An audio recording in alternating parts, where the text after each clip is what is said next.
Un père célibataire sans domicile fixe dit « Je veux savoir combien j'ai sur mon compte ». La millionnaire rit jusqu'à ce qu'elle voie. Avant de commencer, je suis curieux. Quelle heure est-il chez vous? Que ce soit le jour ou la nuit, je suis reconnaissant que vous soyez là. La pluie avait cessé depuis 1 heure, mais Daniel Cooper sentait encore l'odeur du bitume mouillé et des vieux regrets. Il se tenait à l'entrée de la succursale principale de la Hartwell National Bank, dans le centre-ville de Philadelphie, la main posée sur la poignée en laiton, rassemblant son courage comme d'autres hommes rassemblaient leur souffle à travers la vitre. Il pouvait voir le plafond cathédral, le marbre italien importé, le genre de richesse qui existait dans un univers différent du sien. « Papa, j'ai mal aux pieds », murmura la petite voix à côté de lui. Daniel baissa les yeux vers Emma, sa fille de 6 ans, dont les chaussures étaient maintenues par du ruban adhésif et de l'espoir. Ses cheveux blonds, encore humides après leur douche au refuge, collaient à son front. Elle avait été si courageuse ces 8 derniers mois, plus courageuse qu'aucun enfant ne devrait l'être. « Encore quelques minutes, ma petite fille », dit-il en poussant la porte. « Nous ferons vite. » La chaleur les frappa d'abord, puis les escaliers. Daniel sentit tous les regards dans le hall les suivre comme des caméras de sécurité. Un homme d'affaires vêtu d'un costume à 3 000 $ recula de 3 pas. Une femme serra son sac à main plus fort. La main du gardien de sécurité se dirigea instinctivement vers sa radio. Daniel avait appris à se faire plus petit dans des endroits comme celui-ci. Il gardait la tête baissée, les épaules courbées, l'air contrit.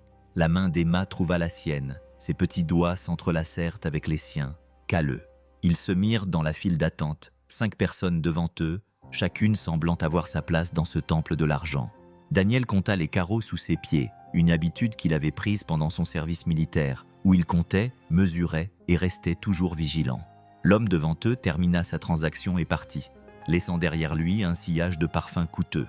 Daniel s'avança vers le comptoir où un jeune caissier nommé Marcus lui adressa un sourire professionnel qui n'atteignait pas tout à fait ses yeux. « Comment puis-je vous aider aujourd'hui, monsieur ? Je voudrais vérifier le solde de mon compte, » dit Daniel doucement. « Je n'ai pas ma carte, mais j'ai ma carte d'identité. » Il fouilla dans la poche de sa veste, la même veste militaire qu'il portait depuis 3 ans, et en sortit un permis de conduire de Virginie abîmé.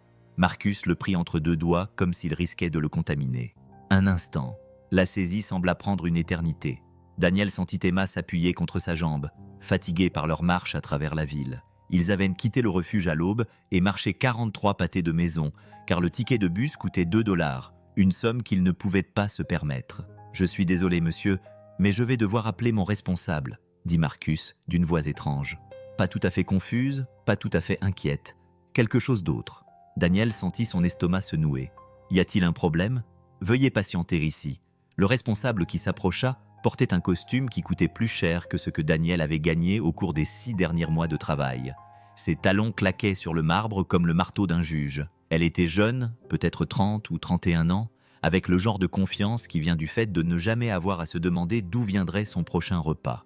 Sa plaque indiquait Victoria Hartwell, PDG. La gorge de Daniel se dessécha. La PDG elle-même pour une simple vérification du solde. Victoria Hartwell le regarda d'un seul coup d'œil. La veste tachée, le jean usé, les chaussures qui avaient traversé tous les temps que Philadelphie pouvait leur infliger, et son expression changea. Quelque chose de froid et de dédaigneux s'installa sur ses traits. « Y a-t-il un problème ?» demanda-t-elle à Marcus, et non à Daniel, comme si Daniel n'était pas là. « Il veut vérifier son solde, mademoiselle Hartwell. Mais le compte, donnez-moi la carte d'identité. » Marcus la lui tendit. Victoria jeta un coup d'œil à la carte, puis à Daniel, puis à nouveau à la carte d'identité. Un petit sourire se dessina au coin de sa bouche. Ce n'était pas un sourire aimable. « Monsieur Cooper », dit-elle d'une voix qui résonna dans tout le hall. Plusieurs personnes se retournèrent pour regarder. « Nous sommes la Hartwell National Bank. Nous servons des clients disposant de portefeuilles financiers importants. Êtes-vous certain d'avoir un compte chez nous ?» La condescendance dans sa voix était si épaisse qu'on aurait pu s'étouffer. « Oui, madame », répondit Daniel calmement. « J'ai besoin de connaître le solde. »« Et vous êtes venu ici habillé comme ça ?» dit-elle en le désignant vaguement, le nez légèrement plissé. « Comme ça ?» Emma serra sa main plus fort. Daniel sentit le regard de sa fille posé sur lui, observant comment il allait réagir à la cruauté de cette femme. « Je m'excuse pour mon apparence, madame. J'ai juste besoin de connaître le solde de mon compte. » Le sourire de Victoria s'élargit. Elle se tourna vers la foule qui s'était rassemblée, car il y avait maintenant beaucoup de monde. Les banquiers et les clients formaient un demi-cercle autour de ce spectacle inattendu. « Mesdames et messieurs, dit-elle d'une voix faussement mielleuse, nous avons ici un monsieur qui pense avoir un compte chez Hartwell National. Il ne se souvient pas de son numéro de compte, n'a pas sa carte bancaire, mais m'assure que l'argent est bien là quelque part. » Des rires parcoururent le hall, d'abord discret, puis de plus en plus fort. « Et vous, si on vous humiliait comme ça devant votre enfant, vous réagiriez comment? Dites-le-moi en commentaire. »« Je vous en prie, mademoiselle Hartwell, » dit Daniel, la voix calme malgré la chaleur qui montait dans sa poitrine. « J'essaie simplement de m'occuper de ma fille. »« Votre fille ?» Victoria regarda Emma pour la première fois, comme si elle venait seulement de la remarquer. « Eh bien, n'est-ce pas responsable de votre part? Amener un enfant à la banque alors que vous avez clairement un compte. » Daniel l'interrompit d'une voix plus ferme. À 35 ans, il avait appris quand il fallait se montrer conciliant et quand il fallait s'imposer. Daniel James Cooper, numéro de sécurité sociale 426679934, compte ouvert en avril 2019. La précision de ces informations sembla la surprendre. Le sourire de Victoria vacilla légèrement. « Marcus, vérifiez, » dit-elle d'une voix sèche.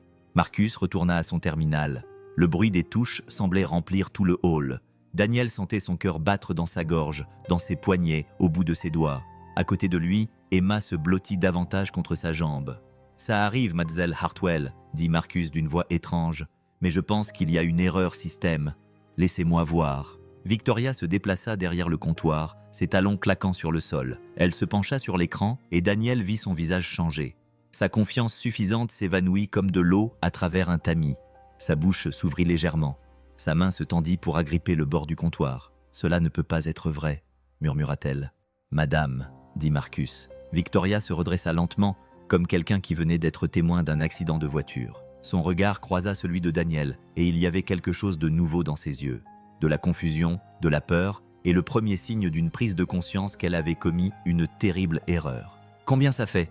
demanda Daniel à voix basse. Le hall était devenu silencieux. Même la musique douce qui passait dans les haut-parleurs semblait s'être arrêtée. Victoria déglutit. Quand elle parla, sa voix était à peine audible.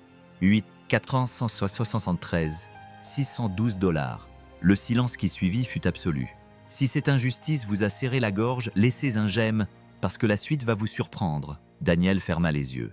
Après 8 mois passés à dormir dans des refuges, à choisir entre les repas d'Emma et les siens, à passer devant des restaurants où l'odeur de la nourriture lui donnait des crampes d'estomac, après tout cela, l'argent était bien réel. Les avocats n'avaient pas menti. Le règlement avait été approuvé. Papa. La voix d'Emma était faible et confuse. Qu'est-ce que ça veut dire? Daniel ouvrit les yeux et regarda sa fille. Elle le fixait de ses grands yeux bleus, les yeux de sa mère, les yeux de Sarah, et il sentit quelque chose se briser dans sa poitrine. « Ça veut dire, dit-il doucement, que tout va bien se passer, ma petite fille. Tout va bien se passer. » Il regarda Victoria Hartwell, dont le visage avait pris la couleur du vieux papier. Autour d'eux, le hall s'est rempli de chuchotements, de chocs, de la prise de conscience soudaine et inconfortable qu'ils venaient tous d'être témoins de quelque chose de profond et d'horrible. « Je voudrais faire un retrait, » a dit Daniel d'une voix calme et posée. « Et ensuite, je voudrais parler à quelqu'un pour clôturer ce compte et transférer mon argent ailleurs, quelque part où je serai traité avec la dignité humaine élémentaire. » Victoria a ouvert et fermé la bouche. Aucun mot ne sortit. Daniel se baissa et prit Emma dans ses bras, la posant sur sa hanche, comme il l'avait fait 1000 fois auparavant. Elle enroula ses bras autour de son cou, et il pouvait la sentir trembler, non plus à cause du froid, mais à cause d'autre chose. La façon dont le monde était en train de changer sous leurs pieds. « Marcus, dit-il au caissier, qui semblait sur le point de s'évanouir. « Pouvez-vous m'aider, s'il vous plaît? Je pense que votre PDG est occupé. » Alors que Marcus s'empressait de l'aider, Daniel aperçut son reflet dans le laiton poli de la cloison du comptoir. Un sans-abri tenant sa fille dans ses bras avec 8 millions de dollars de plus qu'il y a 10 minutes. Et absolument rien n'avait changé en lui. Le même homme qui s'était engagé à 18 ans pour échapper à la pauvreté, qui avait servi 3 fois en Afghanistan, qui était rentré chez lui pour enterrer sa femme et qui, d'une manière ou d'une autre, avait continué à vivre. Le même homme qui avait tout perdu et qui découvrait seulement maintenant qu'il avait peut-être la chance de construire quelque chose de nouveau. Mais cette histoire, l'histoire complète, personne dans ce temple de marbre ne la connaissait. Pas encore. Et Daniel n'était pas sûr d'être prêt à la raconter. La salle de conférence au 3e étage sentait le cuir et l'argent anciens. Daniel était assis sur une chaise qui coûtait probablement plus cher que sa dernière voiture. Emma s'était blottie contre lui, la tête sur son épaule, déjà à moitié endormie. À travers les baies vitrées, Philadelphie s'étendait sous leurs yeux. Le soleil de fin novembre transformait la rivière Schuylkill en or liquide. Marcus les avait fait monter ici il y a 20 minutes, balbutiant des excuses, leur offrant du café, de l'eau et tout ce dont il pourrait avoir besoin. Daniel avait accepté de l'eau pour Emma et rien pour lui-même. Son estomac était trop noué pour garder quoi que ce soit. La porte s'ouvrit. Un homme âgé entra. La soixantaine bien avancée, les cheveux argentés, il portait un costume qui semblait militaire tant il était impeccable. Sa poignée de main était ferme, professionnelle et empreinte d'une chaleur sincère. « Monsieur Cooper, je suis Robert Brereslin, vice-président senior des services à la clientèle privée. Tout d'abord, permettez-moi de vous présenter mes excuses pour ce qui s'est passé en bas. C'était inexcusable. »« Elle est toujours là ?» demanda Daniel. « Nandazel Hartwell. Elle est dans son bureau. » Robert serra les lèvres. « Je vous promets que nous allons régler ce problème. Mais pour l'instant, concentrons-nous sur vous. Il y a une somme importante sur votre compte. Je veux m'assurer que nous gérons cela correctement. » Daniel acquiesça. Emma se blottit contre lui et il ajusta son bras pour la tenir plus confortablement. L'argent est arrivé en plusieurs fois. Robert continua en sortant une tablette. « Puis-je vous expliquer ?»« Oui, monsieur. 4,2 millions sont arrivés le 15 mars. Il était indiqué qu'il s'agissait d'une indemnité d'invalidité versée par l'administration des anciens combattants. 3,21 millions sont arrivés le 3 juin, provenant d'une assurance vie. Et 1,1 million est arrivé le 30 septembre, indiqué comme un héritage. » Robert leva les yeux. « Vous avez traversé beaucoup d'épreuves, monsieur Cooper. » Daniel serra les mâchoires. « Oui, monsieur. L'indemnité versée par l'administration des anciens combattants. Puis-je vous demander ce qui s'est passé ?» Pendant un long moment, Daniel ne dit rien. La respiration d'Emma s'était calmée contre sa poitrine. Il pouvait sentir son cœur battre, régulier et confiant. « La province de Helmand, dit-il finalement. Juillet 2018. Un engin explosif improvisé a détruit notre convoi. J'étais le seul à m'en être sorti, mais je n'étais pas indemne. Traumatisme crânien, perte partielle de l'audition à l'oreille gauche et lésion à la colonne vertébrale. Le VA m'a combattu pendant 3 ans au sujet du taux d'invalidité et l'assurance vie. » La main de Daniel se posa inconsciemment sur le dos d'Emma. « Protectrice. Ma femme Sarah a été diagnostiquée d'un cancer du pancréas de stade 4 en mars 2021. Elle est décédée en décembre de la même année. Elle avait une assurance par le biais de son travail. Je ne le savais même pas jusqu'à ce que les avocats me retrouvent. » L'expression de Robert s'adoucit. « Je suis vraiment désolé. L'héritage, continua Daniel, d'une voix désormais neutre, mécanique. Il vient de mon père. Nous ne nous étions pas parlé depuis 16 ans. Il est décédé en août, et apparemment, je figurais toujours dans son testament. Son avocate a dû engager quelqu'un pour me retrouver. La confession flottait dans l'air entre eux. Daniel avait raconté cette histoire à des travailleurs sociaux, à des administrateurs de refuge, à des inconnus bienveillants, mais jamais comme ça. Jamais dans une pièce qui coûtait plus cher au mètre carré que ce que certaines personnes gagnaient en un an. Alors, comment avez-vous fini ? Robert fit un geste vague. Sans abri ? Répondit Daniel. C'est la question que tout le monde veut poser, mais personne ne le fait. Vous n'êtes pas obligé de répondre. Non, c'est normal.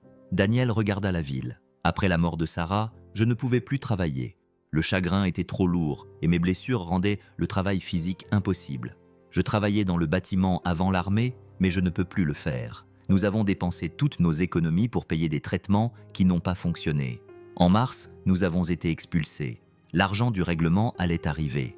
Les avocats n'arrêtaient pas de nous faire des promesses, mais les promesses ne permettent pas de se loger. Vous auriez pu obtenir une avance sur le règlement. J'ai essayé. La voix de Daniel se durcit. Les banques n'accordent pas de prêts aux anciens combattants handicapés sans revenus, même avec un règlement en cours. J'ai fait une demande auprès de 17 institutions différentes. Toutes m'ont rejeté. Robert resta silencieux pendant un moment. Y compris nous, y compris vous. Le poids de cet aveu s'abattit sur la pièce. Par la fenêtre, Daniel pouvait voir les gens dans la rue en contrebas, se précipitant entre les immeubles, menant des vies qui avaient un sens. Des vies avec des appartements, des emplois et un avenir qui s'étendait au-delà du prochain repas. « Quels sont vos projets maintenant ?» demanda Robert doucement. « Je ne sais pas », répondit Daniel, réalisant à quel point c'était vrai. « Il y a 8 heures, j'essayais de trouver comment nourrir Emma pour la semaine à venir. Maintenant, j'essaye de trouver quoi faire avec 8 millions de dollars. Puis-je vous faire quelques suggestions, s'il vous plaît ?» Robert ouvrit un document sur sa tablette. « Premièrement, nous transférons cet argent immédiatement. Non pas parce que Hartwell National n'est pas sûr, nous le sommes, mais parce que vous méritez d'être client d'une banque qui vous traite avec respect. Je peux vous recommander 3 établissements spécialisés dans la gestion d'actifs importants pour les anciens combattants. Merci. Deuxièmement, vous avez besoin d'un conseiller financier, quelqu'un qui puisse vous aider à faire fructifier cet argent à long terme avec un rendement modeste de 4% correctement investi. Cela représente plus de 300 000 $ par an de revenus. Emma et vous n'auriez plus jamais à vous soucier de l'argent. Le chiffre était si élevé qu'il semblait irréel. Daniel n'avait jamais gagné plus de 42 000 $, même lors de sa meilleure année. Et c'était avant que Sarah ne tombe malade. Troisièmement, Robert poursuivit. Vous avez besoin d'un logement dès aujourd'hui. Pas d'un refuge, pas d'un logement temporaire, mais d'une vraie maison. Je connais une agente immobilière qui travaille avec des clients fortunés. Elle est discrète, professionnelle et ne vous jugera pas. Je n'ai pas les moyens de m'offrir Monsieur Cooper. Vous pouvez vous offrir tout ce que vous voulez. Il va falloir que vous vous y habituiez, mais c'est vrai. Daniel baissa les yeux vers Emma, qui dormait toujours contre sa poitrine. Ses cheveux avaient séché et avaient repris leur boucle naturelle, comme ceux de Sarah autrefois. Elle avait le visage de sa mère, son menton obstiné, sa capacité à se réjouir, même lorsque le monde essayait de l'écraser. Elle entre en CP lundi prochain, dit Daniel doucement. Je l'ai inscrite à l'école près du refuge, mais elle a manqué tellement de jours. Je ne pouvais pas l'y emmener quand il faisait mauvais temps, quand je devais faire la queue à la banque alimentaire, ou quand il s'arrêtait. Elle mérite mieux. Elle mérite tout. Alors donnez-lui tout, dit Robert simplement. Vous en avez les moyens maintenant. Un coup à la porte les interrompit. Marcus passa la tête, l'air nerveux. Je suis désolé de vous interrompre, monsieur Brereslin, mais mademoiselle Hartwell demande à parler à monsieur Cooper. Daniel sentit ses épaules se crisper. Je ne pense pas que ce soit une bonne idée. Tu n'es pas obligé de la voir, dit Robert fermement. Tu ne lui dois rien, mais quelque chose en Daniel. La partie qui avait été formée pour affronter les situations difficiles. La partie qui avait tenu la main de Sarah lorsqu'elle était morte. La partie qui avait survécu alors que toute son équipe avait péri. Cette partie voulait entendre ce que Victoria Hartwell avait à dire. 5 minutes, dit-il. Et Emma reste ici avec monsieur Brereslin. Robert acquiesça. Bien sûr. Daniel installa délicatement Emma sur le canapé en cuir, la couvrant de sa veste comme d'une couverture. Elle remua mais ne se réveilla pas. Il l'observa un instant, mémorisant chaque trait de son visage avant de se tourner vers Marcus. « Montrez-moi le chemin. » Le bureau de Victoria Hartwell se trouvait au 5e étage, une suite d'angles avec des fenêtres sur 2 murs. Elle se tenait dos à la porte, regardant la ville, les bras croisés autour d'elle dans une posture qui semblait presque défensive. « Mademoiselle Hartwell, » dit doucement Marcus, « Monsieur Cooper essaie là. » Elle se retourna. Elle venait de se maquiller, mais Daniel pouvait voir les rougeurs autour de ses yeux. Elle avait pleuré. « Merci Marcus, fermez la porte s'il vous plaît. » La porte se referma dans un clic. Le silence s'étendit entre eux comme un fil tendu. « Je vous dois des excuses, » dit finalement Victoria. « Ce que j'ai fait en bas est impardonnable. » Il n'y a aucune excuse pour la façon dont je vous ai traité, dont je vous ai parlé devant votre fille, dont j'ai fait des suppositions basées sur... Elle fit un geste d'impuissance, basé sur rien d'autre que de la cruauté. Daniel ne dit rien. Il se tenait les mains dans les poches, attendant. « Je suis PDG de cette banque depuis 3 ans, » continua-t-elle. « J'ai pris la relève de mon père lorsqu'il a pris sa retraite. Je pensais savoir ce que cela signifiait. La responsabilité, le pouvoir, la façon dont les gens me traiteraient différemment.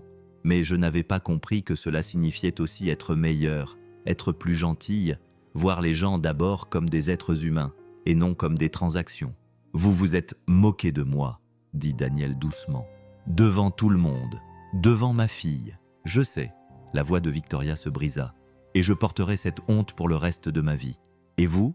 Daniel s'approcha, sa voix toujours douce, mais teintée d'une certaine dureté, parce que d'après mon expérience, les gens comme toi ne portent pas longtemps la honte. Tu te sentiras mal pendant quelques jours. Tu feras peut-être un don à une association qui aide les sans-abri pour te sentir mieux, puis tu passeras à autre chose. Et la prochaine fois que quelqu'un entrera dans ta banque avec des vêtements qui sentent comme s'il avait dormi dans la rue, tu feras les mêmes suppositions. Tu seras juste plus discret à ce sujet. Victoria tressaillit comme s'il l'avait frappée. Ce n'est pas... Vous ne savez pas ce que c'est, Daniel, l'interrompit-elle. D'être invisible. Que les gens vous regardent comme si vous n'étiez pas là, ou pire, comme si vous étiez quelque chose à essuyer sur leurs chaussures. Vous vous teniez là, dans votre beau costume, dans la banque de votre famille, et vous avez humilié un homme pour avoir posé une simple question. Je sais, Je suis vraiment désolé. Savez-vous à quoi je pensais » demanda Daniel pendant que vous riez. « Je pensais que ma fille regardait, qu'Emma apprenait à ce moment précis comment les gens qui ont du pouvoir traitent ceux qui n'en ont pas. Je pensais que je l'avais laissé tomber parce que je l'avais amenée dans un endroit où je savais que cela nous ferait du mal à tous les deux. » Des larmes coulaient de maintenant sur le visage de Victoria, sans qu'elle puisse les retenir. « Mais savez-vous à quoi d'autre je pensais » La voix de Daniel s'adoucit légèrement. « Je pensais à toutes les fois où quelqu'un m'avait montré de la gentillesse alors que je ne la méritais pas. À toutes les fois où un inconnu m'avait aidé alors qu'il n'était pas obligé de le faire. Et je pensais que peut-être, un jour, tu te souviendrais de ce moment, que tu te souviendrais de ce que tu as ressenti en réalisant que tu avais tort et que tu traiterais peut-être mieux la prochaine personne. » Il se tourna vers la porte. « Monsieur Cooper, attendez. » La voix de Victoria était pressante. « Laissez-moi réparer mon erreur, s'il vous plaît. » Daniel se retourna vers elle. « Vous ne pouvez pas réparer votre erreur. Ce qui est fait, mais vous pouvez faire mieux la prochaine fois. Vous pouvez voir les gens, vraiment les voir. Je veux aider votre fille, vous aider dans votre situation. J'ai des ressources, des relations. Je n'ai pas besoin de votre aide, dit Daniel sans méchanceté. J'ai tout ce qu'il faut pour prendre soin de ma famille. Ce dont j'avais besoin, c'était d'un minimum de décence humaine, et vous ne pouviez pas me l'offrir. » Il ouvrit la porte. « Monsieur Cooper, » dit-elle en s'arrêtant, mais sans se retourner. « Merci, » dit Victoria doucement, « de m'avoir accordé 5 minutes que je ne méritais pas, de m'avoir appris quelque chose que j'aurais dû apprendre il y a longtemps. » Daniel partit sans répondre. En retournant vers la salle de conférence où Emma l'attendait, il sentit quelque chose changer en lui. Pas le pardon, qui prendrait du temps à venir, si tant est qu'il vienne, mais peut-être la compréhension, peut-être la reconnaissance que les gens sont complexes, que la cruauté vient souvent de la peur, et que même les puissants sont capables de changer. Il trouva Emma toujours endormie sur le canapé, le visage paisible dans la lumière de l'après-midi. Robert leva les yeux de sa tablette. « Tout va bien ? » ?»« Oui, » répondit Daniel en s'asseyant à côté de sa fille. « Je pense que oui. » Pour la première fois en 8 mois, ces mots lui semblaient vrais. L'appartement que l'agent immobilier de Robert leur avait trouvé se trouvait à Rittenhouse Square, 3 chambres au 19e étage, avec vue sur toute la ville. Le loyer était de 4 800 $ par mois, ce qui aurait semblé fou une semaine auparavant, mais qui ne lui faisait plus guère d'effet désormais. Daniel signa le bail le 1er décembre, et ils emménagèrent avec pour seul bagage les vêtements qu'ils portaient et un petit sac contenant les affaires d'Emma qu'ils avaient conservées au refuge. « C'est tellement grand, papa !» dit Emma, sa voix résonnant dans le salon vide. Elle courut d'une fenêtre à l'autre, appuyant ses mains contre la vitre, regardant les lumières de la ville s'allumer à la tombée de la nuit. « Nous le remplirons, » promit Daniel, une chose à la fois. La première nuit, ils dormirent par terre dans des sacs de couchage que Robert avait fait livrer. Emma se blottit contre Daniel, qui fixait le plafond, incapable de se défaire de l'impression que tout cela n'était qu'un rêve, qu'il se réveillerait sur un lit de camp dans le refuge. L'odeur du désinfectant industriel et de trop nombreux corps non lavés emplissant ses narines. Mais le matin est arrivé, avec la lumière du soleil qui filtrait à travers les fenêtres qu'il avait désormais le droit de regarder. Emma s'est réveillée avec le sourire et ils ont pris leur petit déjeuner assis sur le comptoir de la cuisine. Des céréales dans des bols en papier, les premiers achats que Daniel avait faits avec son propre argent depuis plus longtemps qu'il ne s'en souvenait. Au cours de la semaine suivante, ils ont construit leur vie lentement, prudemment, comme des vétérans qui réapprennent à marcher. Robert les mit en contact avec une conseillère financière nommée Patricia Chen, qui passa 3 heures avec Daniel à lui expliquer les stratégies d'investissement, les fonds fiduciaires pour Emma et comment faire durer 8 millions de $ pour toujours si on s'y prenait intelligemment. Daniel écouta, prit des notes, posa des questions jusqu'à ce qu'il comprenne. Il avait été pauvre trop longtemps pour gâcher cette chance. Ils achetèrent des meubles, pas des meubles coûteux. Daniel ne pouvait se défaire de son habitude de vérifier les étiquettes de prix, mais des meubles de bonne qualité. Un lit pour Emma avec une couette violette qu'elle avait choisie elle-même. Une table à manger où ils pouvaient dîner comme une vraie famille. Un canapé qui ne sentait pas les 12 années de vie d'autres personnes. Emma a commencé l'école primaire dans une petite école privée à 3 pâtés de maison. Le genre d'endroit où l'on donne des cours d'art dans une bibliothèque qui sentait les vieux livres et les nouvelles possibilités. Daniel l'accompagnait à l'école tous les matins, la regardant sautiller devant lui, son nouveau sac à dos rebondissant sur ses épaules. Il voyait les autres parents le regarder. Il voyait les questions dans leurs yeux. Il les voyait essayer de comprendre comment quelqu'un qui lui ressemblait, qui portait toujours sa veste militaire, qui se déplaçait toujours comme un homme qui s'attendait à ce que le monde lui fasse du mal, pouvait se permettre cette école. Il n'expliquait rien. Il avait appris que la vérité lui appartenait et qu'il pouvait la révéler ou la garder pour lui. Le 9 décembre, le téléphone de Daniel sonna et afficha un numéro qu'il ne reconnaissait pas. Il faillit ne pas répondre. C'était probablement un télévendeur ou quelqu'un qui cherchait à lui soutirer de l'argent. Et maintenant que la nouvelle de son règlement s'était répandue, il craignait qu'on cherche à lui soutirer de l'argent, mais quelque chose l'a poussé à décrocher. « Monsieur Cooper, ici Janet Reeves du Centre médical VA de Philadelphie. Je suis la directrice de notre programme de logement pour anciens combattants. » Daniel s'est immédiatement mis sur la défensive. « Je ne suis plus sans abri. »« Je sais, monsieur. En fait, c'est pour cela que je vous appelle. Votre assistante sociale a mentionné que votre situation avait changé, et je voulais vous contacter personnellement. Nous gérons un programme qui aide les anciens combattants à sortir de l'itinérance et j'espérais que vous accepteriez de partager votre histoire. Je ne pense pas que nous ayons actuellement 43 anciens combattants dans nos logements de transition. » Janet poursuivit. « La plupart d'entre eux attendent des indemnités d'invalidité, tout comme vous. Ils ont besoin d'entendre qu'il est possible de s'en sortir, que le système, aussi défaillant soit-il, fonctionne parfois. » Daniel regarda Emma, qui était en train de colorier à la table de la salle à manger, complètement absorbée par le monde qu'elle était en train de créer sur le papier. « Puis-je y réfléchir ? Bien sûr. Mais monsieur Cooper, ces hommes et ces femmes sont là où vous étiez il y a un mois. Ils mènent les mêmes combats, attendent les mêmes promesses.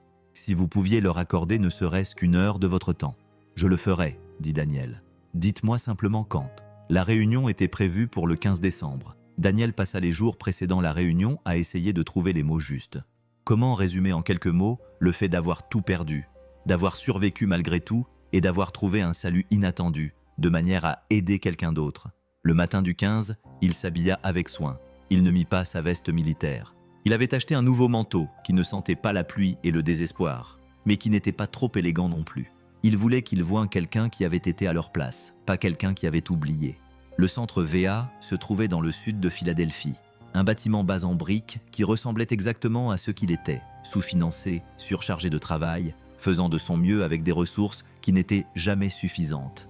Daniel se souvenait d'avoir été assis dans des salles d'attente comme celle-ci, remplissant des formulaires, se faisant dire de revenir la semaine suivante, le mois suivant. Nous y travaillons. Janet Reeves l'accueillit dans le hall.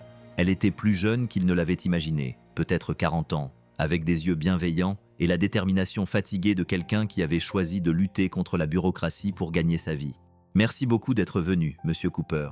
Les anciens combattants sont dans la salle de conférence. Soyez vous-même. Dites la vérité, cela suffira. » La salle de conférence pouvait accueillir 23 personnes, toutes des anciens combattants, tous des hommes à l'exception de 2 femmes, âgées de 20 à 60 ans. Ils regardèrent Daniel entrer avec des expressions qu'ils reconnaissaient. L'espoir mêlé de scepticisme, l'attitude défensive de personnes à qui on avait déjà promis de l'aide et qui avaient appris à ne pas y croire. « Bonjour », dit Daniel en prenant place à l'avant de la salle. « Je m'appelle Daniel Cooper. Il y a 4 mois, je dormais au refuge de Bridge Street avec ma fille de 6 ans. Il y a 2 semaines, j'ai reçu mon indemnité d'invalidité de l'administration des anciens combattants et tout a changé. » Il leur a raconté son histoire. Pas tout. Certaines blessures étaient encore trop fraîches, mais il en a dit assez. L'engin explosif improvisé, la mort de Sarah, la descente dans le sans-abrisme, la terreur constante de devoir protéger Emma, la nourrir et croire qu'elle avait un avenir. L'indemnité s'élevait à 4,2 millions, a déclaré Daniel, et il a entendu les personnes présentes dans la salle retenir leur souffle. « Je sais que cela semble impossible. La plupart d'entre vous attendent des montants moins élevés, et ce n'est pas grave. Ce qui compte, c'est que vous l'obteniez. Le ministère des anciens combattants est lent. Ils sont exaspérants. Ils vous donnent envie d'abandonner, mais l'argent finit par arriver. Comment avez-vous survécu à l'attente ?» a demandé un jeune homme à l'arrière, âgé d'environ 25 ans, avec des cicatrices de brûlures visibles sur le cou. « J'attends depuis 14 mois. Je ne sais pas si je peux tenir encore 14 mois. » Daniel s'est penché en avant. On survit en prenant les choses au jour le jour. Un repas, une nuit, un moment où l'on n'abandonne pas.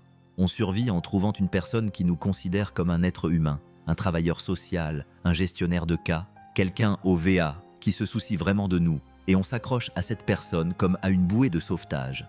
Mais que se passe-t-il si l'argent n'arrive pas ? demanda l'une des femmes, la voix tendue par la colère. « Que se passe-t-il s'ils rejettent à nouveau votre demande et si vous mourrez en attendant ?»« Alors, vous faites appel, dit Daniel. Et vous faites à nouveau appel, et vous prenez un avocat qui travaille à la commission si nécessaire. Je ne vais pas vous mentir, le système est conçu pour vous faire abandonner, mais chaque jour où vous n'abandonnez pas est une victoire. » Ils ont discuté pendant 2 heures. Daniel a répondu honnêtement à toutes les questions, a partagé toutes les ressources qu'il avait trouvées, a donné le numéro de Patricia Chen pour des conseils en matière de planification financière. À la fin, les gens sont venus lui serrer la main, le remercier, lui raconter leur histoire. Le jeune homme avec les cicatrices de brûlure était le dernier. « Je m'appelle Tyler », a-t-il dit. « Marines 2021 IED en Syrie. »« Je suis désolé », a dit Daniel. « C'est un sacré fardeau à porter. »« Ta fille », a dit Tyler. « Comment tu lui expliques tout ça ? L'attente, l'incertitude, tout. » Daniel a pensé à Emma, aux milliers de fois où il avait dû lui dire qu'il n'avait pas les moyens de s'offrir quelque chose, qu'il ne pouvait pas aller quelque part, qu'il fallait attendre encore un peu. « Tu lui dis la vérité », a-t-il fini par répondre. Les enfants supportent mieux la vérité que les mensonges. Tu lui dis que parfois, la vie est dure, mais qu'on continue quand même à avancer. Et assure-toi qu'elle sache que rien de tout cela n'est de sa faute, qu'elle n'est pas un fardeau, qu'elle est la raison pour laquelle tu continues à te battre.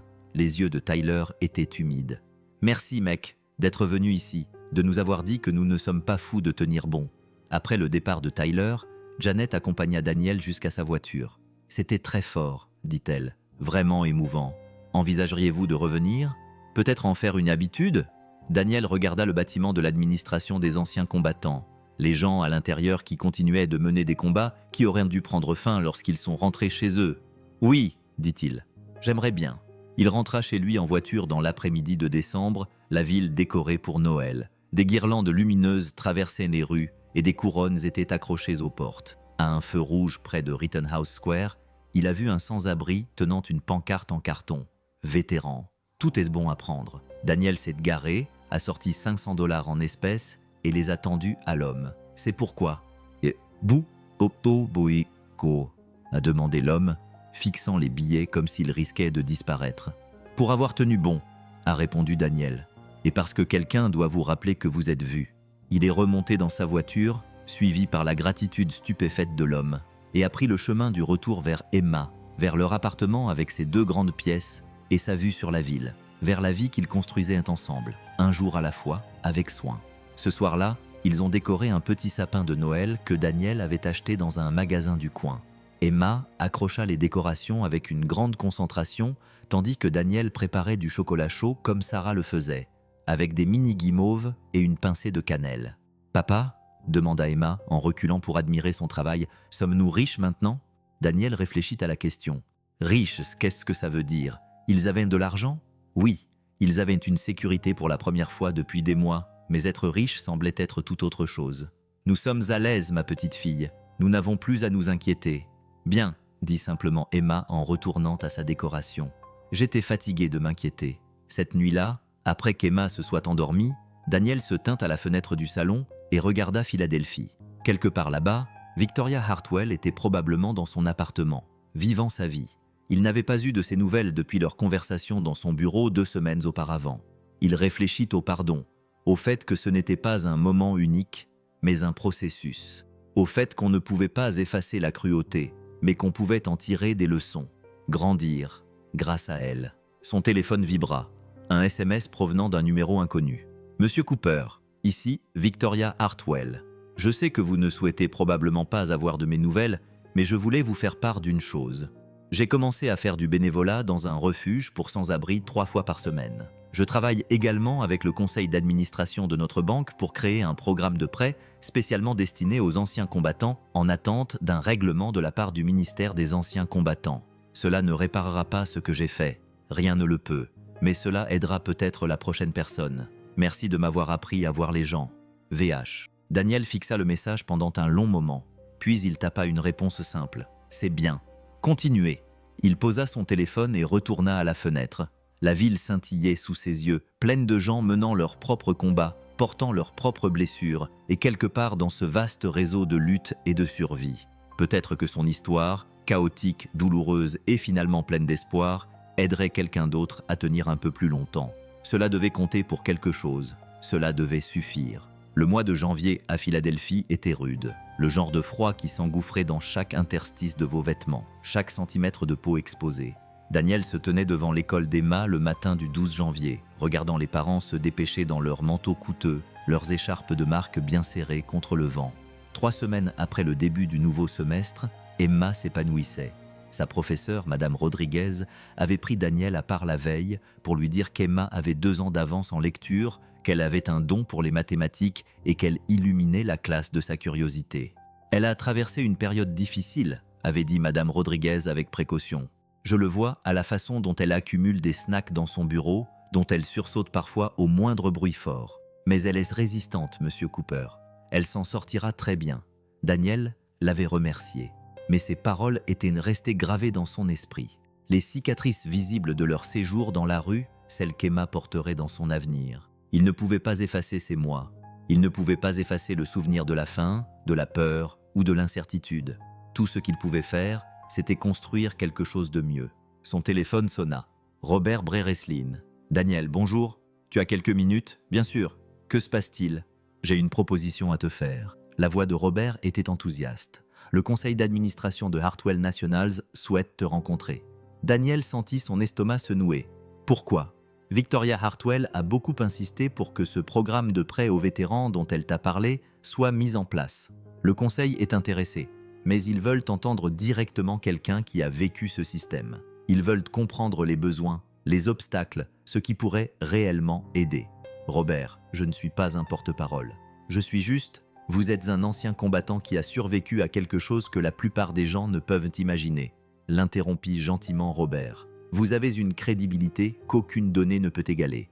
Et Daniel, cela pourrait aider des milliers de personnes, des anciens combattants qui attendent des règlements, incapables d'obtenir des prêts relais parce que les banques les considèrent comme trop risqués.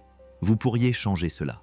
Daniel leva les yeux vers l'école d'Emma, vers le bâtiment qui représentait tout ce pourquoi il s'était battu afin de lui offrir. La sécurité, l'éducation, un avenir où elle n'aurait pas apporté son traumatisme. Quand a lieu la réunion ? Le 18 janvier, jeudi après-midi, à 14h. Je serai là. Patricia sera là et Victoria présentera le cadre du programme. Tout ce que vous avez à faire, c'est raconter votre histoire.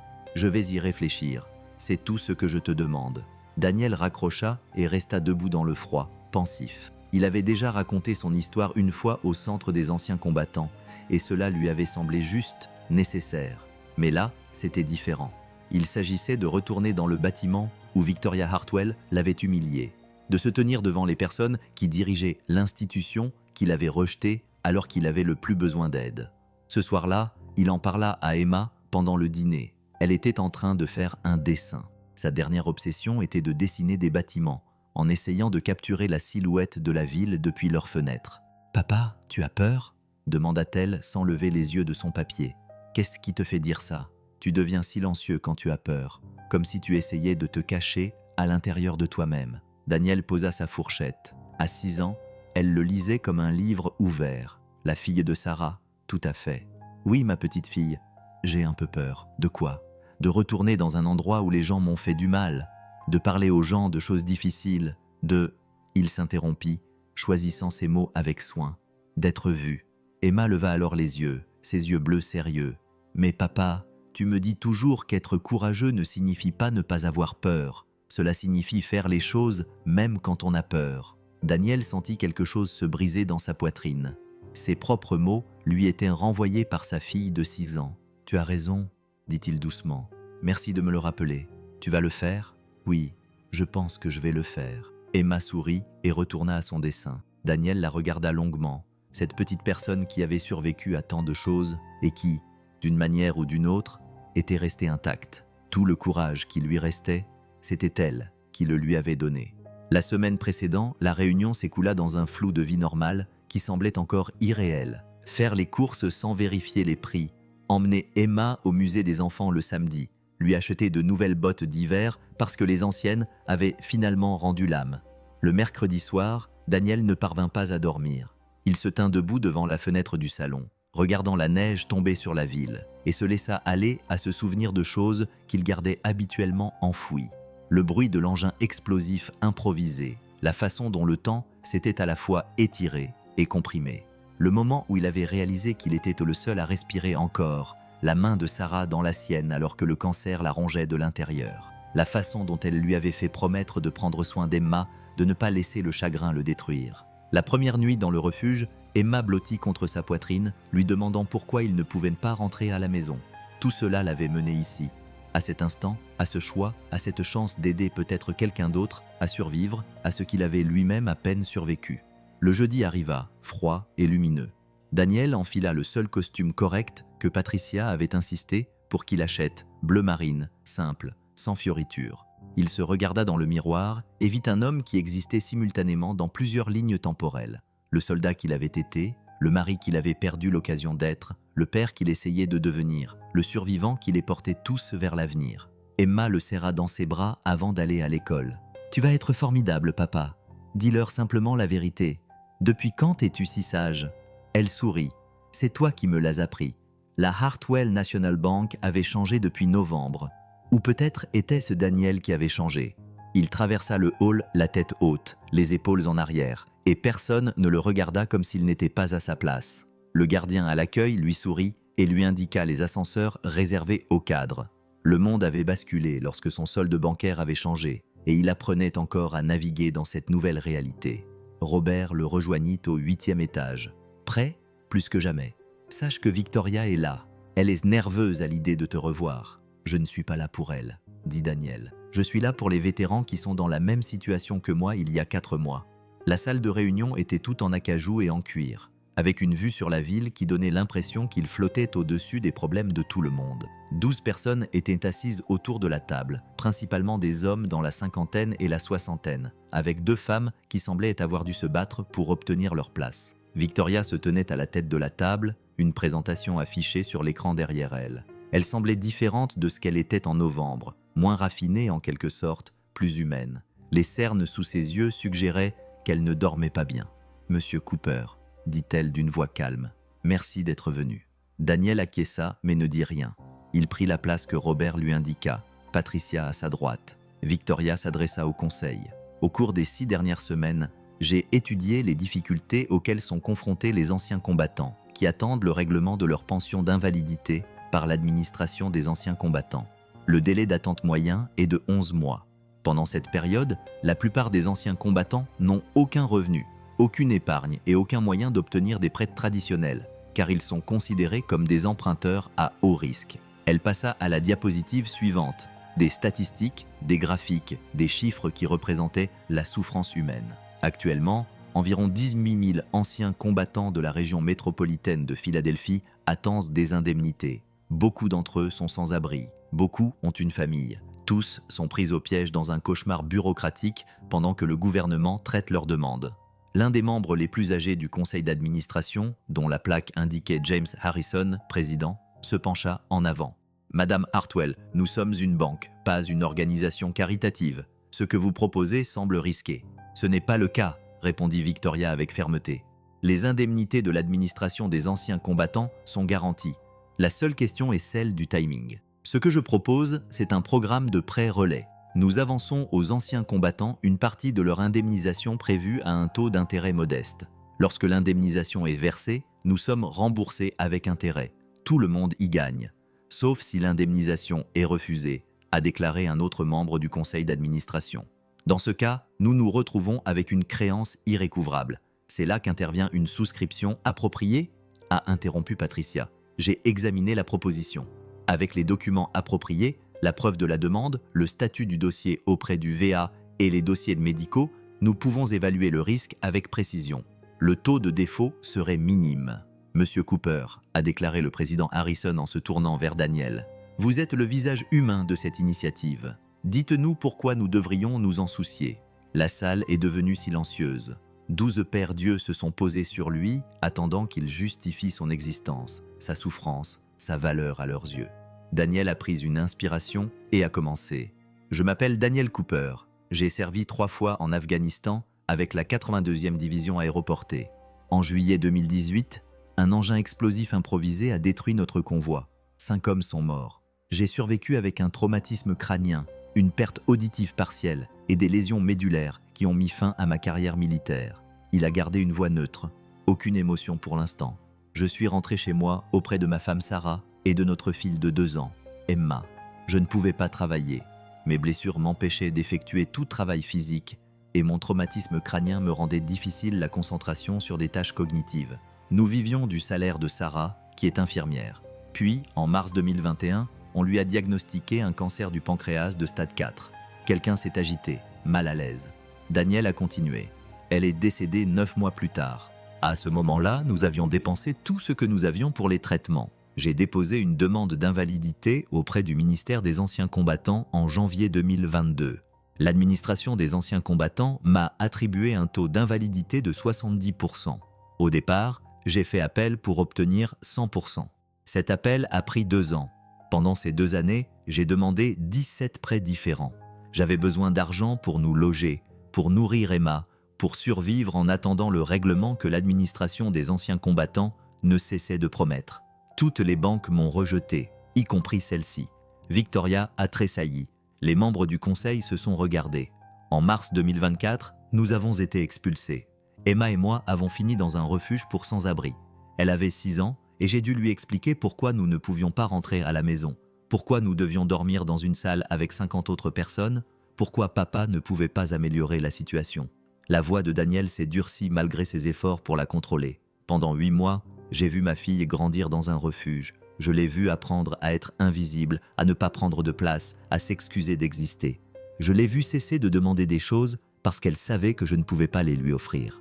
Et chaque jour, j'appelais l'administration des anciens combattants qui me disait « Bientôt, bientôt, nous traiterons votre demande. Soyez patient. » Il se pencha en avant, les mains à plat sur la table. Le règlement fut conclu en novembre. 4,2 millions de dollars, assez pour tout changer.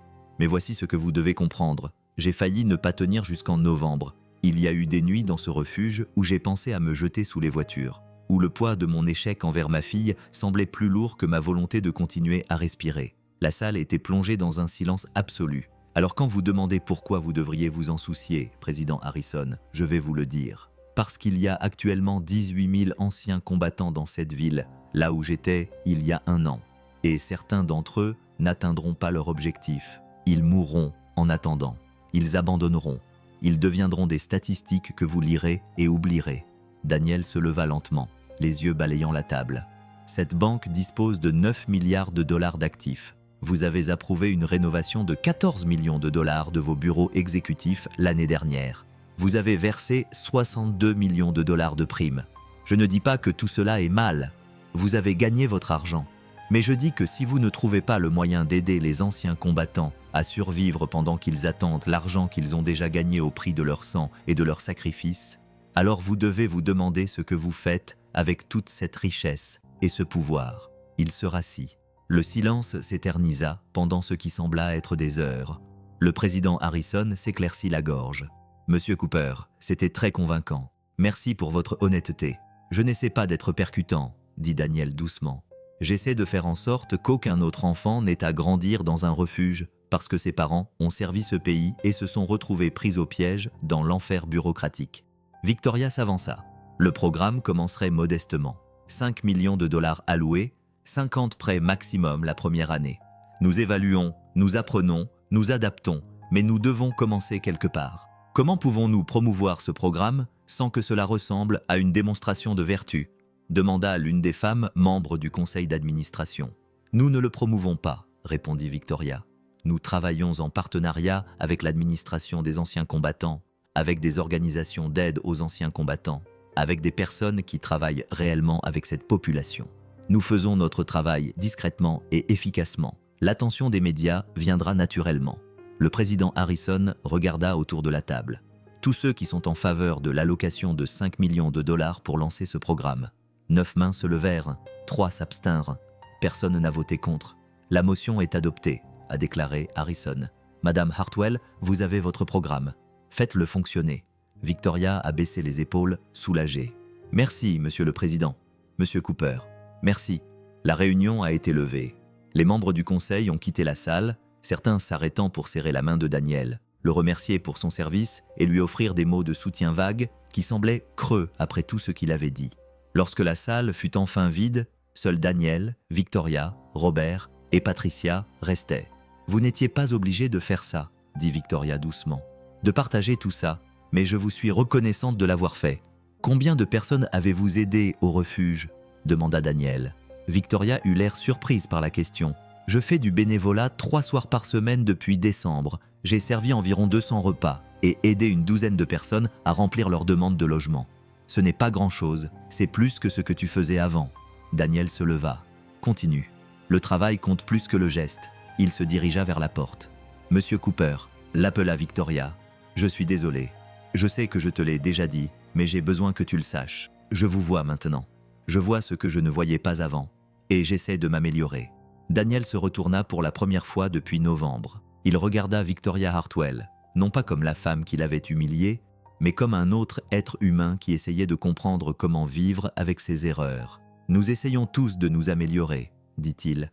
C'est tout ce que nous pouvons faire. Le mois de février apporta un dégel, tant sur le plan météorologique que personnel. Daniel retrouva un rythme presque normal.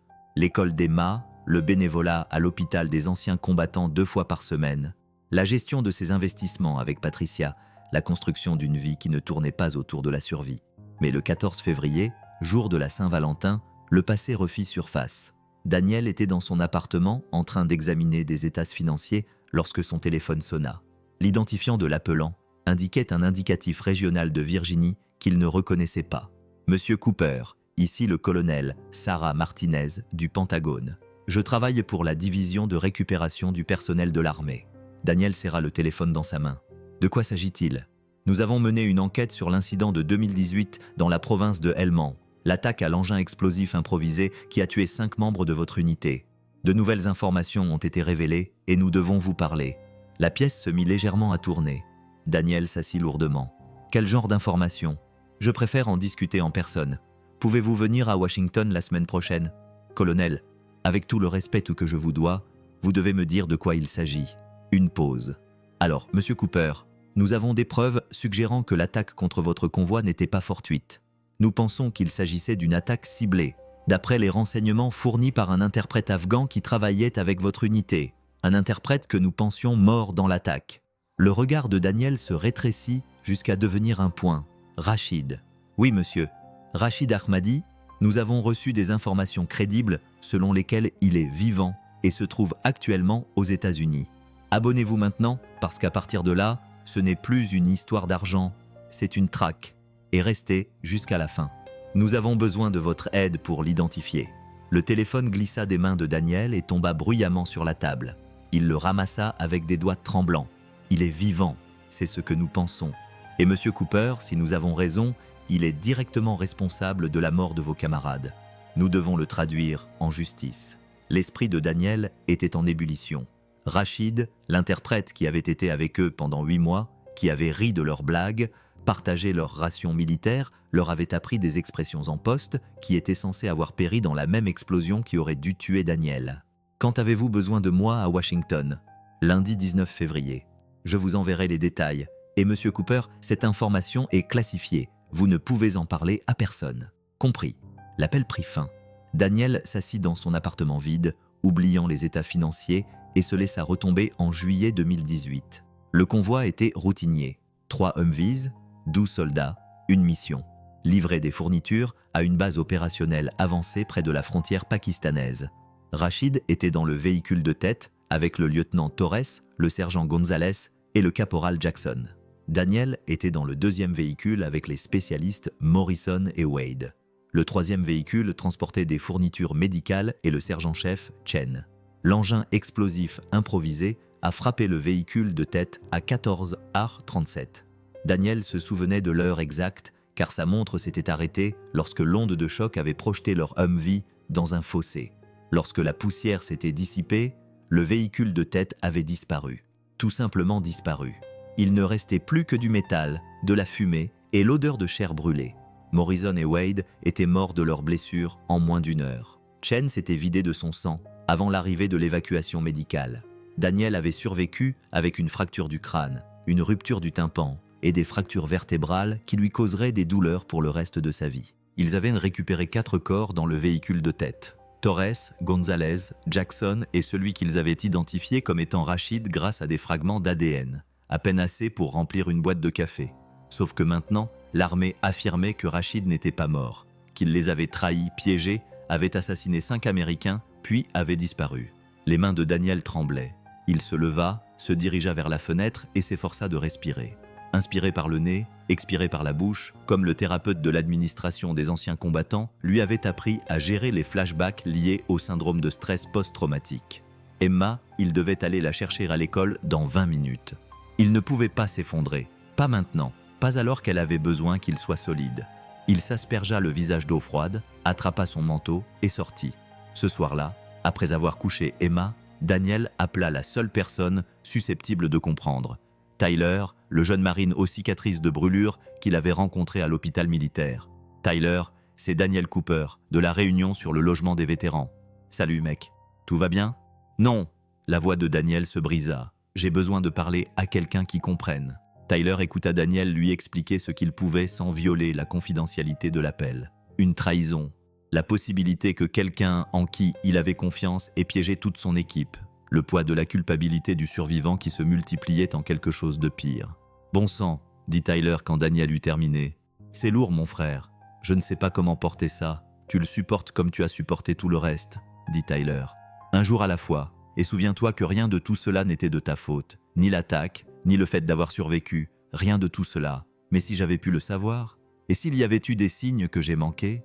Alors tu étais humain. Les soldats ne sont pas des médiums, Daniel. Nous faisons confiance aux personnes avec lesquelles nous servons, car c'est la seule façon de rester sain d'esprit. Si Rachid t'a trahi, c'est sa faute, pas la tienne. » Ils ont discuté pendant encore 1 heure. Lorsque Daniel a finalement raccroché, il ne se sentait pas vraiment mieux, mais il se sentait moins seul, moins comme s'il se noyait dans l'obscurité. Le lundi est arrivé trop vite. Daniel a pris un vol matinal pour Washington, laissant Emma avec une babysitter recommandée par Patricia.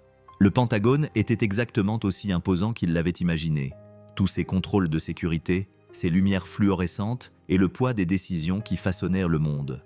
Le colonel Martinez avait une 50aine d'années et l'allure de quelqu'un qui avait passé 30 ans en uniforme et qui avait encore la discipline dans les os. « Monsieur Cooper, merci d'être venu. Je sais que cela doit être difficile. » Elle le conduisit dans une salle de conférence sans fenêtre où 2 autres personnes attendaient. Un homme en civil qui se présenta comme l'agent David Park de la CID de l'armée et une femme nommée Dr Leila Hassan, psychologue légiste. « Nous allons vous montrer quelques photos, » le colonel Martinez dit. « Des hommes qui, selon nous, pourraient être Rachid Ahmadi. Il aurait eu 6 ans pour changer d'apparence, peut-être grâce à la chirurgie et certainement en vieillissant. Nous avons besoin que vous l'identifiez si vous le pouvez. » Ils posèrent 15 photos sur la table. Daniel s'est forcé à les regarder attentivement. Des visages différents, des âges différents, des contextes différents, mais aucun d'entre eux n'était Rachid. « Je suis désolé, » a dit Daniel. « Je ne reconnais aucun d'entre eux. » L'agent Park s'est penché en avant. « Parlez-nous de Rachid. Comment était-il » Daniel a fermé les yeux, faisant remonter des souvenirs qu'il avait essayé d'enfouir. Intelligent, vraiment intelligent. Il parlait 4 langues, avait étudié l'ingénierie avant que les talibans ne ferment son université. Il avait 23 ans, voulait immigrer aux États-Unis, parlait de faire venir sa famille. Sa famille. Le colonel Martinez prit note. Une femme et une fille. Il m'avait montré des photos une fois. La fille avait peut-être 3 ans. A-t-il jamais semblé en conflit avec le fait de travailler avec les Américains? Non. Daniel ouvrit les yeux. Il semblait reconnaissant. Il avait perdu des membres de sa famille à cause des talibans. Du moins, c'est ce qu'il nous avait dit. Tout dans son histoire collait. L'agent Park a vérifié ses antécédents, sa famille, sa motivation. Qui qu'il soit vraiment, c'était un professionnel de l'infiltration. « Comment savez-vous qu'il est aux États-Unis » a demandé Daniel. Le colonel Martinez a échangé un regard avec l'agent Park. Il y a 2 semaines, un homme correspondant à sa description a été aperçu lors d'un événement caritatif pour les anciens combattants à New York. Il posait des questions sur les indemnités d'invalidité, sur les anciens combattants en attente de paiement de l'administration des anciens combattants. Lorsque les agents de sécurité ont voulu l'interroger, il a disparu. Daniel sentit son sang se glacer. « Vous pensez qu'il cible les anciens combattants? Nous ne savons pas ce qu'il fait, mais nous prenons cela très au sérieux. » Le colonel Martinez sortit un autre dossier. Il y a autre chose. La famille supposée de Rachid. La femme et la fille sur les photos qu'il vous a montrées, elles n'existent pas. Nous avons fouillé toutes les bases de données, tous les registres de réfugiés. Ce sont des inventions. La trahison lui semblait à nouveau fraîche, comme si on lui avait rouvert une blessure qui commençait à peine à cicatriser. Ils ont discuté pendant 3 heures supplémentaires. Daniel leur a dit tout ce dont il se souvenait à propos de Rachid, sachant même pendant qu'il parlait que ce n'était probablement pas suffisant. Cet homme était un fantôme il y a 6 ans. Il serait un meilleur fantôme aujourd'hui. Finalement, le colonel Martinez raccompagna Daniel. Si vous voyez quoi que ce soit, qui que ce soit, qui vous rappelle son apparence, appelez-moi immédiatement. Et Monsieur Cooper, je sais que cela ravive de vieilles blessures. L'armée vous doit mieux que ce qui s'est passé en 2018 et mieux que cela. Si vous avez besoin d'aide, je peux vous mettre en contact avec des ressources. J'ai de l'aide, dit Daniel. Mais merci. Il rentra chez lui en avion ce soir-là, épuisé et vide. Emma dormait déjà quand il revint. Il se tenait à l'entrée de sa chambre, la regardant respirer et ressentait la terreur familière de tout ce qu'il avait à perdre.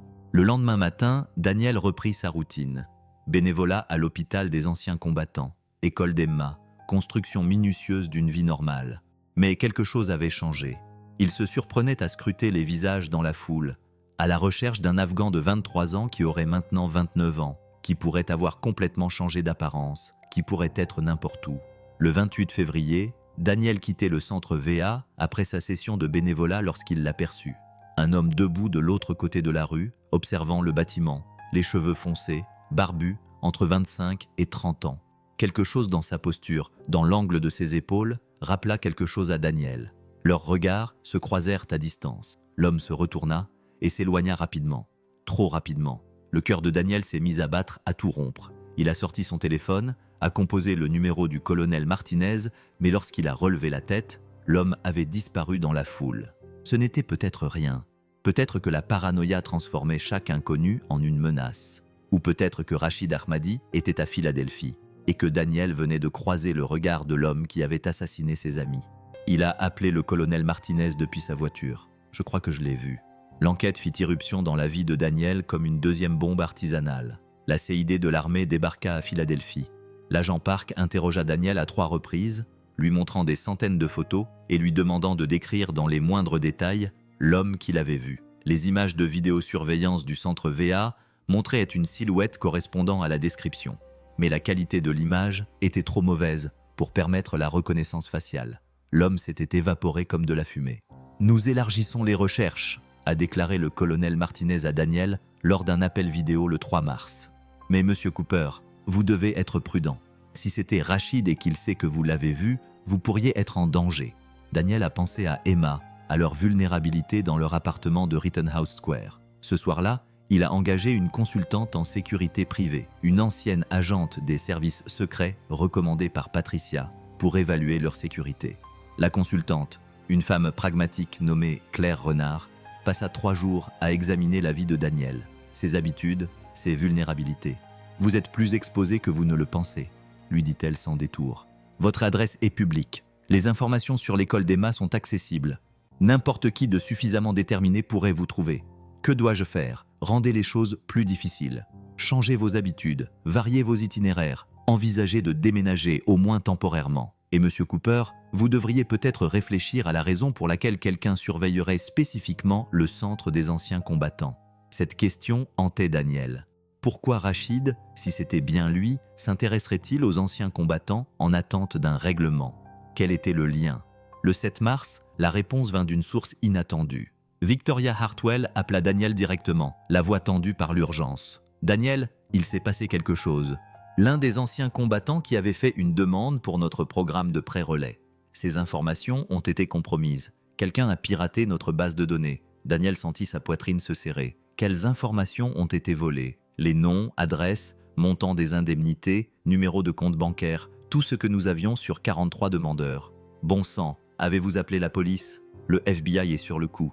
Mais Daniel, il y a autre chose. Le pirate a laissé un message dans le système. Il disait « Les dettes de la guerre arrivent à échéance. » Cela vous dit quelque chose ? Daniel plissa les yeux. Combien de ces 43 anciens combattants ont servi en Afghanistan ? Je ne sais pas. Pourquoi ? Vérifiez. Vérifie tout de suite. Il entendit une conversation urgente en arrière-plan. Puis Victoria revint en ligne, la voix tremblante. 38 d'entre eux. 38 ont servi en Afghanistan entre 2017 et 2021.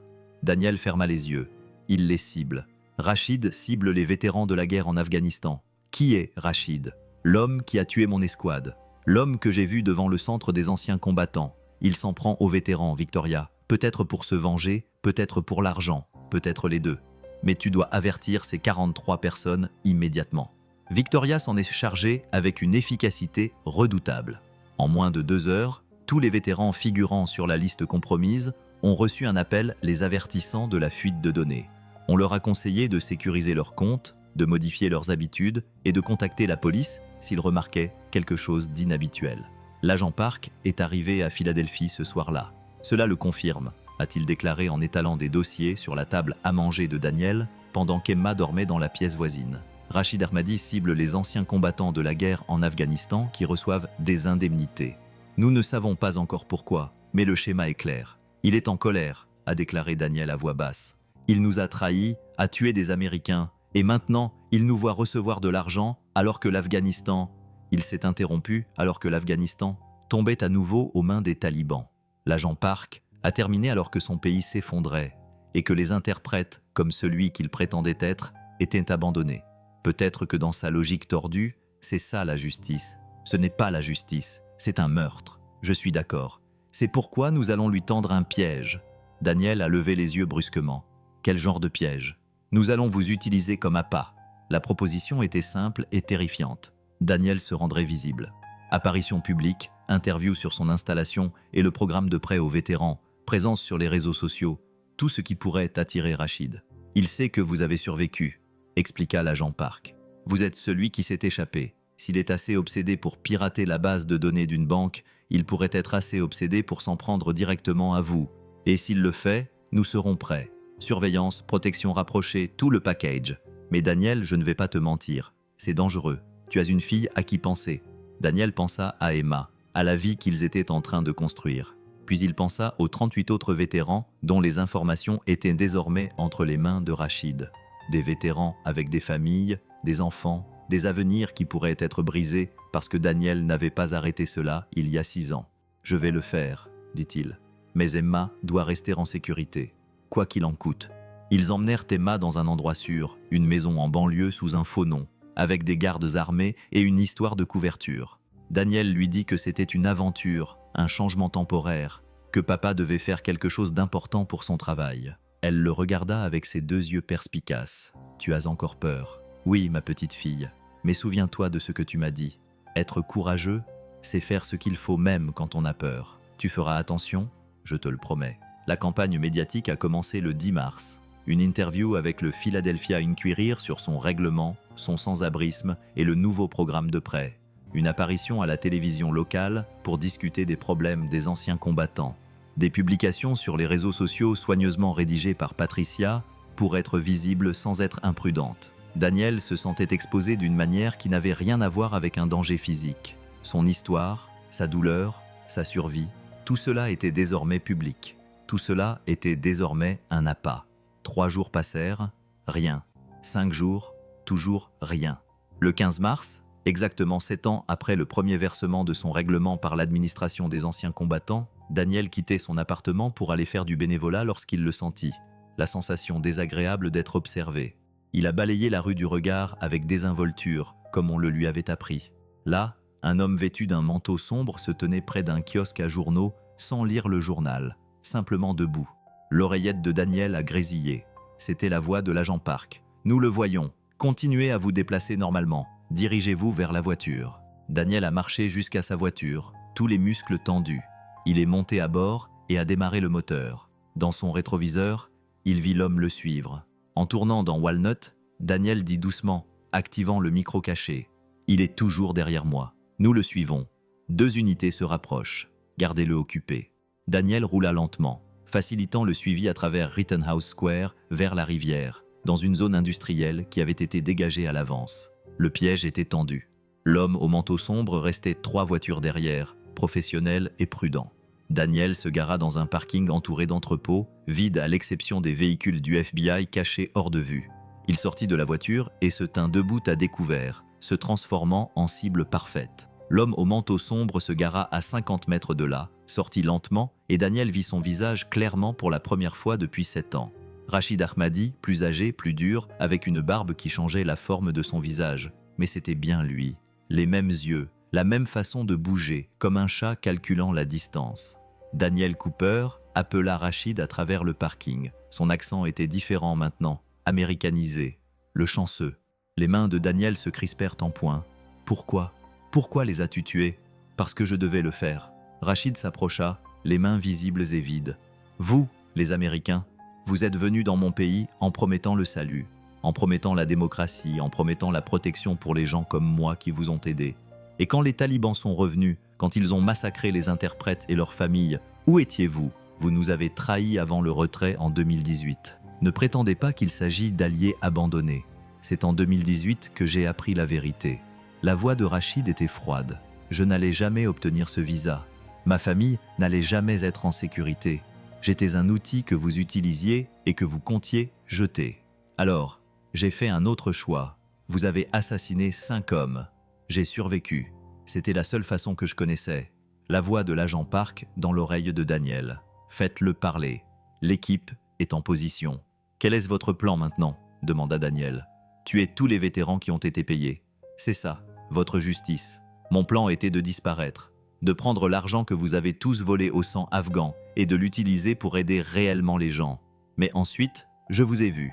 Rachid sourit sans chaleur. Celui qui a survécu à mon opération parfaite. Tu te promènes avec des millions alors que ma famille est morte et que mon pays brûle. Je ne pouvais pas laisser passer ça. Alors tu as piraté la banque et mis 43 personnes en danger. Je ne voulais que toi. La main de Rachid se dirigea vers sa veste. FBI, ne bougez pas. L'agent Park et 6 autres agents surgirent de derrière des véhicules, armes à la main. Rachid se figea, la main à mi-chemin de sa veste. « C'est fini, Rachid !» L'agent Park lui ordonna de se mettre à terre. Pendant un instant, Daniel crut que Rachid allait se battre. Il vit le calcul dans ses yeux, la pesée des options. Puis Rachid s'agenouilla lentement, les mains derrière la tête. « Vous pensez que ça va régler quelque chose ?» demanda Rachid, tandis que les agents lui passaient les menottes. « Vous pensez que m'arrêter va les ramener ?» Torres, Gonzalez, Jackson, Morrison, Wade, Chen, ils sont toujours morts, et vous continuez à dormir dans un lit chaud pendant que leurs familles pleurent. Daniel s'approcha, se tenant debout devant l'homme qui hantait ses cauchemars depuis 7 ans. « Vous avez raison, dit Daniel doucement. Rien ne peut arranger les choses. Rien ne les ramènera. Mais au moins, vous ne tuerez plus personne, et cela doit suffire. » Ils emmenèrent Rachid dans un véhicule blindé. Daniel resta debout dans le parking vide, tremblant sous l'effet de l'adrénaline et d'un sentiment qui ressemblait à un dénouement, mais qui n'en était pas un. Pas tout à fait. L'agent Park s'approcha. « Vous avez bien fait, Cooper. Vraiment bien. C'est vraiment fini. L'enquête va se poursuivre. Nous devons découvrir s'il travaillait avec quelqu'un. Ce qu'il a fait des données volées, mais la menace immédiate, oui, c'est fini. » Daniel se rendit en voiture à la planque où Emma était hébergée. Elle courut vers lui lorsqu'il entra, se jetant dans ses bras avec la confiance absolue que les enfants ont en leurs parents pour les rattraper. « Tu as fait preuve de courage, papa. »« Oui, ma petite fille, je l'ai fait. » Ce soir-là, ils retournèrent à leur appartement. Daniel prépara le dîner préféré d'Emma, des macaronis au fromage en boîte, car certaines choses n'avaient pas besoin de changer simplement parce qu'on avait de l'argent. Et ils mangèrent sur le canapé en regardant des dessins animés. « Papa ?» demanda Emma pendant une pause publicitaire. « La chose effrayante est partie maintenant ?» Daniel réfléchit à la manière de répondre honnêtement sans lui faire porter tout le poids de la situation. La chose vraiment effrayante est partie, mais il y aura d'autres choses effrayantes, car c'est ainsi que fonctionne la vie. L'important, c'est que nous les affrontions ensemble. Toujours, toujours. Mars laissa place à avril. L'enquête du FBI se poursuivait, mais le rôle de Daniel était en grande partie terminé. Les 43 vétérans dont les données avaient été compromises étaient tous sains et saufs. Rachid avait été arrêté avant de pouvoir agir sur la base de ces informations. Le programme de prêt de Victoria a été officiellement lancé le 15 avril. Les 5 premiers prêts ont été accordés à des vétérans qui attendaient depuis des années un règlement. L'un d'eux était Tyler, le jeune marine aux cicatrices de brûlure. « Tu as changé ma vie, mec. » Tyler l'a dit à Daniel autour d'un café. « J'ai obtenu le prêt relais, trouvé un appartement, commencé une thérapie. Je ne suis pas encore complètement rétabli, mais j'y arrive peu à peu. »« Tu as changé ta propre vie, » corrigea Daniel. « Je t'ai juste dit que c'était possible. » Le 22 avril, Daniel reçut une invitation à prendre la parole au Pentagone au sujet des systèmes de soutien aux anciens combattants. Le colonel Martinez voulait qu'il s'adresse aux dirigeants militaires au sujet des lacunes dans les services de l'administration des anciens combattants, des défaillances qui conduisaient des anciens combattants à se retrouver sans abri alors qu'ils attendaient les prestations auxquelles ils avaient droit. Daniel accepta. La conférence était prévue pour le 1er mai. Daniel s'est envolé pour Washington la veille au soir et a séjourné dans un hôtel qui lui semblait trop luxueux, mais que Patricia jugeait approprié pour quelqu'un de sa fortune. Le lendemain matin, devant une salle remplie de colonels et de généraux, Daniel a dit la vérité. Pas la version édulcorée, pas la version polie, mais la véritable histoire. Dormir dans des refuges avec sa fille, choisir entre ses repas et les siens, les rendez-vous à l'administration des anciens combattants qui n'aboutissaient à rien, les recours pour obtenir une pension d'invalidité qui prenait des années, le système qui était censé le protéger mais qui l'avait abandonné. Aucun d'entre vous ne veut entendre cela, a déclaré Daniel en regardant autour de lui. Je sais que c'est inconfortable, cela vous rend complice. Mais si vous ne l'entendez pas, si vous ne ressentez pas le poids de ce que nous faisons subir aux personnes qui ont servi, alors rien ne changera. Et le prochain Daniel Cooper finira par mourir au lieu d'être ici pour vous parler.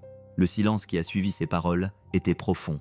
Après coup, un général 2 étoiles s'est approché de lui. « Monsieur Cooper, c'était difficile à entendre, mais vous avez raison. Nous manquons à nos obligations envers nos anciens combattants.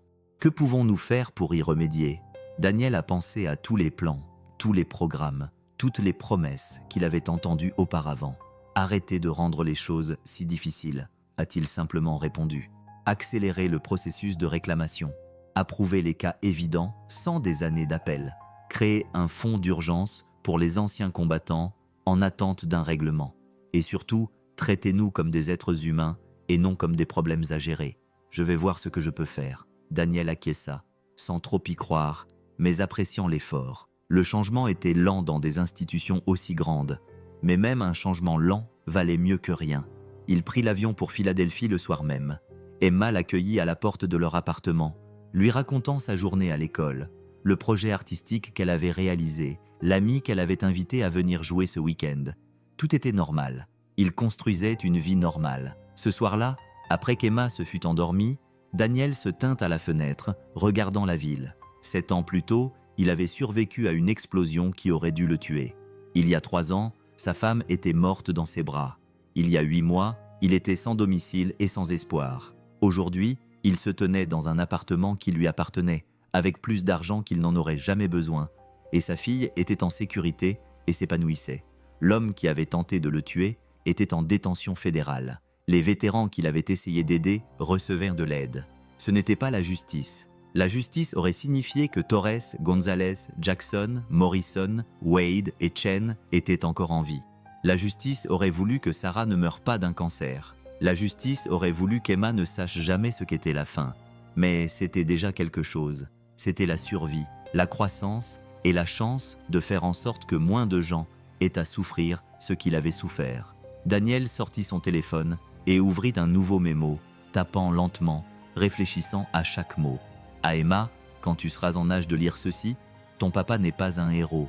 Je suis juste un homme qui a continué à respirer alors qu'il aurait été plus facile d'arrêter, qui a continué à avancer alors que le monde essayait de me briser, qui a survécu parce que tu avais besoin de moi. Tu seras confronté à des épreuves difficiles dans ta vie. Tout le monde l'est. Quand cela t'arrivera, souviens-toi de ceci. Quand cela t'arrivera, être forte ne signifie pas que tu ne souffres pas. Cela signifie que tu souffres et que tu continues malgré tout. Cela signifie que tu tombes et que tu te relèves. Cela signifie que tu perds tout et que tu trouves malgré tout la volonté de construire quelque chose de nouveau. Je suis si fier de toi, ma petite fille. Non pas pour ce que tu as fait, mais pour qui tu es, pour ta gentillesse, ton courage, ta capacité à trouver de la joie même lorsque les choses étaient difficiles. Quoi qu'il arrive, quoi que tu affrontes, sache que tu es issu de survivants. Ta mère a combattu le cancer avec dignité. Ton père a combattu la pauvreté, le chagrin et un système conçu pour le vaincre. Tu as notre sang dans les veines. Tout ira bien pour toi. Mieux que bien. Tu seras extraordinaire. Je t'aime pour toujours. Papa a conservé la note. Un jour, quand Emma serait plus grande, il la lui donnerait. Pour l'instant, il lui suffisait de savoir qu'il l'avait écrite, qu'il avait survécu assez longtemps pour avoir un avenir où sa fille aurait besoin de sa sagesse. Daniel s'est couché ce soir-là et a dormi profondément pour la première fois depuis 7 ans.